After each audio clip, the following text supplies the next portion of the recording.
எடுத்துக்கொள்ளுங்கள். 1வது அதிகாரம் 6வது வசனத்திலிருந்து வாசிக்க கேட்போம். குமாரன் தன் பிதாவையும் ஊழியக்காரன் தன் எஜமானனையும் கனம் பண்ணுகிறார்களே, நான் பிதாவானால் என் கனம் எங்கே? நான் எஜமானனானால் எனக்கு பயப்படுகிற பயம் எங்கே என்று சேனைகளின் கர்த்தர் தமது நாமத்தை அசட்டை பண்ணுகிற ஆசாரியர்களாகிய உங்களை கேட்கிறார். அதற்கு நீங்கள் உமது நாமத்தை எதினாலே அசட்டை பண்ணினோம் என்கிறீர்கள். என் பீடத்தின் மேலே சுத்தமான அப்பத்தை படைக்கிறதினாலே, ஆனாலும் உம்மை எதினால் அசுத்தப்படுத்தினோம் என்கிறீர்கள். கர்த்தருடைய பந்தி எண்ணமற்று போயிற்று என்று நீங்கள் சொல்லுகிறதினாலே, நீங்கள் கண் ஊனமானதை பலியிட கொண்டு வந்தாலும் அது பொல்லாப்பல்ல, நீங்கள் கால் ஊனமானதையும் நசல் பிடித்ததையும் கொண்டு வந்தாலும் அது பொல்லாப்பல்ல என்கிறீர்களே. அதை நீ உன் அதிபதிக்கு செலுத்து, அவன் உன்மேல் பிரியமாய் இருப்பானோ, உன் முகத்தை பார்ப்பானோ என்று சேனைகளின் கர்த்தர் கேட்கிறார். இப்போதும் தேவனுடைய சமூகத்தை நோக்கி கெஞ்சுங்கள், அப்பொழுது நம்மேல் இறங்குவார். இது உங்களாலே வந்த காரியம், அவர் உங்களை அங்கீகரிப்பாரோ என்று சேனைகளின் கர்த்தர் கேட்கிறார். பழியை என் மேல போடாதீங்க. இது யாரால வந்தது? உங்களாலே வந்த காரியம், என்னாலே அல்ல. அதனால பழியை என் மேல போடாமல் கர்த்தரை நோக்கி என்ன செய்யலாம்? கெஞ்சலாம், மன்றாடலாம். ஏன்னா உங்களை அவர் அங்கீகரிக்க வேண்டும். மிக முக்கியம். நாம் ஒவ்வொருவரையும் தேவன் அங்கீகரிக்க வேண்டும், நம்முடைய சபை அங்கீகரிக்க வேண்டும், நம்முடைய ஆராதனையை அங்கீகரிக்க வேண்டும். இல்லை என்று சொன்னா நாம் கர்த்தருடைய முகத்தை திருப்ப முடியாது. நீ சும்மா பாடி துள்ளி துதிச்சுட்டு நீ எல்லாம் செய்துட்டு போகலாம், கர்த்தருடைய முகத்தை என்னால திருப்ப முடியாது. அவர் என்ன பிரியமாய் மாற வேண்டும் என்றால் என்னை அவர் அங்கீகரிக்க வேண்டும். அவர் அங்கீகரித்தார். அந்த என்ன அர்த்தம்? ஆபேலுடைய காணிக்கை அவர் என்ன செய்தார்? அங்கீகரித்து அவருடைய அக்கினியை இறக்கினார். அதே போல எலியாவுடைய பலிபீடத்தில் அவர் அங்கீகரித்து அக்கினியை இறக்கினார். அதே போலவே ஒவ்வொரு பரிசுத்தவான்களும் பலி கொடுக்கும் பொழுது தேவன் அந்த பலியின் மேல் இறங்கி வருகிறார். சாலமோன் பலி கொடுத்தார். ஆலயத்தை கிட்ட பிரதிஷ்டை பண்ணின உடனே அவர் அங்கீகரித்தார். எப்படி தெரிந்தது? அக்கினி இறங்கி அந்த பலியை அங்கீகரித்தது. அதான் அங்கீகாரத்தின் அடையாளம். தேவனுடைய அக்கினி, தேவனுடைய அபிஷேகம், தேவனுடைய ஆவி நம்ம மேல இறங்கி வந்து நம்மை தொட வேண்டும். அதான் அங்கீகாரத்துக்கு அடையாளம். இங்கே ஆண்டவர் சொல்றார், அங்கீகரிப்பாரோ, நீ போடுகிற காணிக்கை அங்கீகரிப்பார். என்ன சொல்லுகிறார்? கண்ணுணமானதையும் ரசம் கொண்டதையும் கால் வந்ததையும் கைவிடைந்தது என்றால் என்ன? தரம் குறைவானது. இங்கே ஆண்டவர் கேட்கிறார், நான் பிதாவை கனப்படுத்துகிறேன், நான் பிதாவுக்கு பயப்படுகிறேன். சொன்னது எப்படி ப்ரூவ் பண்றது? நான் பிதாவை கனப்படுத்துகிறேன், நான் பிதாவுக்கு பயப்படுகிறேன், நான் இயேசுவை கனப்படுத்துகிறேன், அவருக்கு நான் கனப்படுகிறேன், அவரை பயப்படுகிறேன். எப்படி நீ ப்ரூவ் பண்றது? ஆண்டவருக்கு ப்ரூவ் இல்லாம எதையுமே ஏற்றுக்கொள்ள மாட்டார். கடந்த வாரத்தில் சொன்னேன், நான் இயேசுவை நேசிக்கிறேன் என்று நீ வாய் நிறைய பாடும் பொழுது ஆண்டவர் சொல்லுவார், உண்மையா? அதுக்கு என்ன ப்ரூவ்? என்ன ப்ரூவ்? ஆண்டவர் சொன்னார் யோவான் 14, நீங்கள் என்னை நேசிப்பதுண்டானால் என் வசனத்தை கைக்கொள்ளுங்கள். நீ அவரை நேசிக்கிறாய் என்பதற்கு அதுக்கு நிரூபணம் அவருடைய வசனத்தை கைக்கொள்ளுவது. நான் இதை கைக்கொள்ளாமல் போனால் அவரை நேசிப்பது பொய். அதே போல 1 யோவான் 2 என்ன சொல்லுகிறது? நாம் அவரை அறிந்திருக்கிறோம் என்று சொல்லியும் அவருடைய கற்பனைகளை கைக்கொள்ளாதவன் பொய்யனாய் இருக்கிறார், அவனுக்குள் சத்தியம் இல்லை. நாம் அவரை அறிந்திருக்கிறோம் என்று சொல்லியும், நான் இயேசுவை அறிந்திருக்கிறேன் என்று சொன்ன நம்முடைய சபையில் உள்ள எல்லாரும் அப்படி சொல்லுவோம், இயேசுவை நான் அறிந்திருக்கிறேன், நான் அவரை அறிஞ்சு ஞானஸ்நானம் பெற்றுக்கொண்டேன். ஆனா வேதம் சொல்லுகிறது, அவருடைய சத்தியத்தை நீ கைக்கொள்ளாமல் போனால் நீ பொய்யனாய் இருக்கிறார். அதே போல நான் அவரை நேசிக்கிறேன் என்று நாம் வாய் நிறைய சொல்லி பாடி துடிப்பமாக இருந்தால், பரவசப்படுவோமாக இருந்தால், ஆண்டவர் சொல்லுகிறார், நான் உண்மையானால் நீ என்னை எனக்கு என் வார்த்தைகளுக்கு கீழ்ப்படிய வேண்டும். இங்கே சொல்லுகிறார், நீ அவரை கனப்படுத்துவதும் அவருக்கு பயப்படுவதும் உண்டானால் நீ உன்னுடைய எல்லா காரியங்களும் உனக்கு என்னத்தை கொடுக்கணும்? முதல் இடம். நல்லவனை கொடுங்க. கடைசி பிள்ளையை ஒப்பு கொடுக்காத. எந்த பிள்ளை ஒப்பு கொடுக்கும்? முதல் பிள்ளை. நீ காத்திருந்து, நீ பொருத்தனை பண்ணி, நீ அழுது புலம்பி பெற்றுக் கொண்டாய் அல்லவா, அதைத்தான் கர்த்தருக்கு கொடு. அநேகருடைய சூழல் என்ன? கடைசி கடைக்குட்டி. அது ஒன்றும் சொல்லு கேட்காத, தாய் தகப்பனுக்கு கீழ்ப்படியாத காவாலியே தெரியும், ஒன்றும் செய்ய வழி இல்லை. இப்படியாவது இருந்துவான், அவனை பிடிச்சு பலிக்கிடாவா இவனை வச்சு கொடுங்க. இவன் நான் ஊழியத்துக்கு ஒப்பு கொடுக்குறான், முகத்தை கூட நான் பார்க்க மாட்டேன். ஏனென்றா மற்றது எல்லாம் உனக்கு நல்லா இருக்கு, படிக்குதோ தெரியறாங்க, கோடி கோடியே கொண்டிருக்கும்.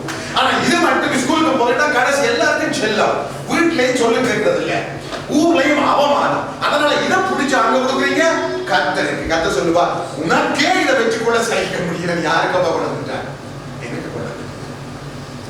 அதனால யோசித்து பாருங்க, அதனால யோசித்து பாருங்க, அதனால யோசித்து பாருங்க.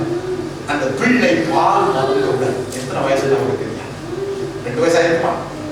பிள்ளை பால் வளர்ந்த உடனே கொண்டு போய் விட்டவள் வருஷத்தில் விட்ட சந்தோஷமாய் கொண்டு போனான். சாமுவேல் எப்படி கொண்டு போனான்?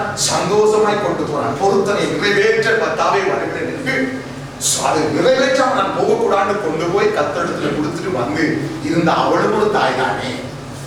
நம்ம தாய்மார் நம்ம மனைவிமார் சொன்னா உறுதி நிறைவேற்ற மாட்டார். காரணம் என்ன செய்வாள்? மன்னிச்சு கொள்ளுங்க கர்த்தாவை, தெரியாம அதே திறந்த ஒரு வார்த்தையை சொல்லிட்டேன்.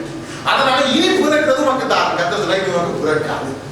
ஏன் நீ சாபத்துக்குள்ளானாய்? காரணம் உன்னுடைய வாய் வார்த்தை என்னுடைய கொடுக்கிற கரத்தை எனக்கு கொடுக்கிற பயத்தை நீ விட்டு விட்டாய். நீ தவறி விட்டாய். அதனால நீ சாபத்துக்குள்பட இனி உனக்கு குழந்தை இல்ல. நீ இதை கொடுக்கும் வரைக்கும். அதனால நாம் தெளிவாக இருக்க வேண்டும். அந்நாளை தேவன் நமக்கு எழுதி வைத்திருக்க காரணம் நம்ம ஒரு நாளைக்கு குழந்தையை விட்டுட்டு என்ன யோசனை?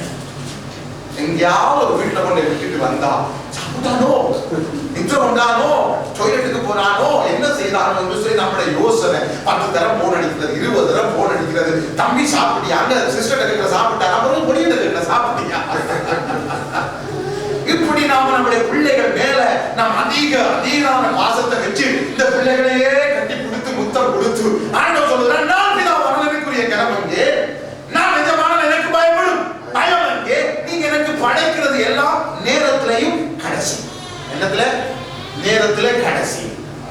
காணிக்கையில, தசமபாகத்துல கடைசி. ஆராதனைக்கு வாரதுல கடைசி. எனக்கு ஒப்பு கொடுக்கிறதுல கடைசி. ஆண்டவர் சொல்லுறார், இதை நான் அங்கீகரிப்பேனோ? அங்கீகரிக்க மாட்டேன். அதனால தெளிவாயிருக்கு. நீங்க கர்த்தருக்கு கொடுக்கறதா உங்க சம்பளத்துல முதல் பங்கு எடுத்து கொடுங்க. இல்லைன்னு சொன்னா போடாதீங்க, சாபத்திலே இருங்க. ஏன்? ஆண்டவர் சொல்லுகிறார், இதை நீங்க முடிக்கும் போது பார்க்க போறீங்க, அது வெளிப்பட்ட சாபம். இப்படி செய்யறது, அதாவது அவருக்கு கடைசியா கொடுப்பது, அல்லது அவருக்கு கடைசியா மிஞ்சினா கொடுப்பது, அல்லது அவருக்கு கடைசி பிள்ளையை கொடுப்பது, அல்லது அவருக்கு கடைசி தர நேரத்தை எல்லாம் முடிஞ்சு அப்பப்பா எல்லாம் கழுவி துடைச்சி மொப் பண்ணி எல்லாம் காயம் போட்டு எல்லாம் முடிஞ்சு இப்ப வந்து செஞ்சு இருப்பார். ஆனா டைம் 9 மணி ஆயிடுச்சு. 9 மணிக்கு கண்ணெல்லாம் செய்யும் எடுத்துக்கொண்டே ஜெபிக்கையில பாருங்க, அப்படியே ஜெபிக்கையில பாருங்கன்னு செய்தியில தூங்கிடுவான். அதுல ஒரு 2 மணிக்கு தூக்கம். இடையில ஒரு 10 மணி 11 மணி அப்படி வீட்டுல வந்துடுவார். குடும்பமே குழம்பு எவ்வளவு கனவுப்படுத்தி குழந்தை வாசிக்க. உங்களில் எவன் கூலி இல்லாமல் கதவுகளை பூட்டுவார்? என் பலிபீடத்தின் மேல் அக்கினியை கூலி இல்லாமல் கொடுக்கவும் மாட்டீர்கள். உங்கள் பேரில் எனக்கு பிரியமில்லை என்று சேனைகளின் கர்த்தர் சொல்லுகிறார். உங்கள் கைகளில் உள்ள காணிக்கை எனக்கு உகந்ததல்ல. ஆமென். தெளிவாய் சொல்லுகிறார். உங்களில் எவன் தான் கதவு பூட்டுவான்? ஆலே கதவு பூட்டுறதுக்கு பூட்டுறவனே வைக்கலானா? யோசிச்சு பாருங்க. கர்த்தர் ஆலே கதவு பூட்டுறவன்ல இருந்து பார்க்கிறார். பலிபீடத்துல நெருப்பு போடுற, பலிசத்துல நெருப்பு போடுறவனை இருந்து பார்க்கிறார் கர்த்தர். பரலோகத்துல இருந்து அவருடைய கண்கள் பார்க்குது. நீங்க செய்யற எல்லாவற்றையும் பார்க்குது, பார்த்து கொண்டிருக்குது. அவன் பூட்டுறவன் என்ன செய்யறான்? மாற முடிஞ்சோடனே ஆசிரியத்துல போய் என்ன கேட்கிறான்? ஓய் 30 நாள் கதவு பூட்டி இருக்கிறேன், 30 தர 2 வெள்ளி எத்தனை? 60 வெள்ளி கொடுத்துருவன் மாச கடைசியில. நீ கொடுக்கலன்னு சொன்னா வேலை பார்த்துக்கொள்ள. அந்த என் ஆலயத்தின் மறந்து பாருங்க. ஆலயத்துக்குள்ள வந்து நுழைவதற்கு நீ ஒரு பெரிய பேறு பெற்றவனா இருக்க வேண்டும். உலகம் முழுவதிலும் இருந்தே தேடி வருகிறார்கள். நீ இந்த ஆலய கதவை திறந்து பூட்டுறதுக்கு உனக்கு ஒரு கிருபை கிடைத்தது, நீ சந்தோஷப்படாம திறந்து பூட்டுறதுக்கு என்ன கேட்கிறானா? கூலி. நீங்க நெருப்பு போட என்ன சொல்ற? நெருப்பு போட்டு 3 மாதமா தரவே இல்லை. இந்த மாதம் தரையில 4வது மாதம் பார்ப்பேன். இது நெருப்பு போட மாட்டேன். எல்லா தண்ணியை ஊத்தி குந்து கூட நான் போடுவேன். கர்த்தருக்கு ஊழியம் செய்யறதுக்கு, கர்த்தருக்கு நாம ஊழியம் செய்யறதுக்கு நாம் என்ன எதிர்பார்க்கிறோம்? நம்ம மட்டும் ஞாயிற்றுக்கிழமை ஆராதனைக்கு வருவதற்கு தலா 100 யூரோ கிடைக்கும் என்று சொன்னா நம்முடைய சபை இதுல இடங்கான தலா 100 யூரோ கிடைக்கும். ஞாயிற்றுக்கிழமை ஆராதனைக்கு வந்தா குடும்பம் 5 பேர் 5 பேர் 500. ஒரு ஆளுக்கு அதனால 500. ஒரு ஆளு தலைக்கு 500. மாமன் மச்சா எல்லாம் எடுத்துக்குவாங்க. எங்க சபைக்கு போவோம், தலைக்கு 100. ஒவ்வொரு ஞாயிறு போனா 100. அதனால எல்லாரும் வந்துருவோம். ஏன்? பணத்துக்கு நாம கொடுக்கிற முக்கியத்துவம். இந்த சபையை நீங்க வந்து கிளீன் பண்ணினா உங்களுக்கு மணித்தியாலத்துக்கு 10 யூரோ கிடைக்கும் என்று ஒரு செய்தி விடுவோம். நான் நீ சொல்லிட்டு இதை வந்து கிளீன் பண்ண 1 மணி நேரம் போதும், 2 மணி நேரம் 20 யூரோன்னு சொன்னா நான் வந்து ஆக்சுவலி என்ன பண்ணி பிரதர் நான் கிளீன் பண்ணட்டா, பிரதர் நான் கிளீன் பண்ணட்டா, என்னத்துக்கு 20 யூரோ. சிந்தித்து பாருங்க. சிந்திங்க. இல்லைன்னு சொன்னா பிரதர் கிளீன் பண்ணுவார், இல்லாட்டி ஆண்டி கிளீன் பண்ணுவார், இல்லாட்டி மற்றவர் கிளீன் பண்ணுவார். ஆறு கிளீன் பண்ண நம்ம வந்து உட்காந்து ஆறாவது சென்ட் அடிச்சிருப்பாங்க, வாசல் நல்லா இருக்குது, இல்லாட்டி சென்ட் அடிச்சுட்டு ஆறாவது போக முடியாது. யாரும் கிளீன் பண்ணாங்க, யார் சேரத்து வச்சா தான் என்ன, யார் போய் அங்கே கழுவி கொண்டு வந்தா தான் என்ன நடந்தா தான் என்ன, சிந்திச்சு பாருங்க. கர்த்தர் எதிர்பார்க்கிறார். கர்த்தர் சொல்லுறாங்க, நாளைக்குள்ள வேலை செய்யறதுக்கு காசு எதிர்பார்க்கிறீங்க, என்னுடைய கதவை கூட்டுறதுக்கு காசு எதிர்பார்க்கிறீங்க, என்னுடைய பள்ளிக்கூடத்தில் விரும்ப போறதுக்கு காசு எதிர்பார்க்கிறீங்க. அடுத்த வசனம். சூரியன் உதிக்கிற திசை தொடர்ந்து அது அஸ்தமிக்கிற திசை வரைக்கும் என் நாமம் ஜாதிகளுக்குள்ளே மகத்துவமாய் இருக்கும். எல்லா இடங்களிலும் என் நாமத்துக்கு தூபமும் சுத்தமான காணிக்கையும் செலுத்தப்படும். என் நாமம் ஜாதிகளுக்குள்ளே மகத்துவமாய் இருக்கும் என்று சேனைகளின் கர்த்தர் சொல்லுவார். என்னுடைய நாமம் எப்படிப்பட்டது? மகத்துவமும் பயங்கரமானது. இந்த பூமி முழுவதும் என்னை அறியாதவர்கள் என்னை மகிமைப்படுத்துவார்கள், ஆனால் என்னை அறிந்தவர்கள் என்னை கனவீனப்படுத்துகிறார்கள். என்னை பிதா நினைக்கிறார்கள், எனக்குரிய கனம் இல்லை. என்னை எஜமான் என்று சொல்ல எனக்கு பயப்பட பயம் இல்லை. தங்களை வேற ஒருவருக்கு பயப்படுவது கூட கர்த்தருக்கு பயப்படுறது கொஞ்சம் சிந்திங்க. நான் எப்படி கர்த்தருக்கு பயப்பட வேண்டும், எப்படி நான் அவருக்கு கனத்தை கொடுக்க வேண்டும் என்று சொல்லுகிறார். ஒரு தகப்பன் பிள்ளை எப்படி கனப்படுத்துகிறார்? எத்தனை பேர் அப்படி கனப்படுத்துவது?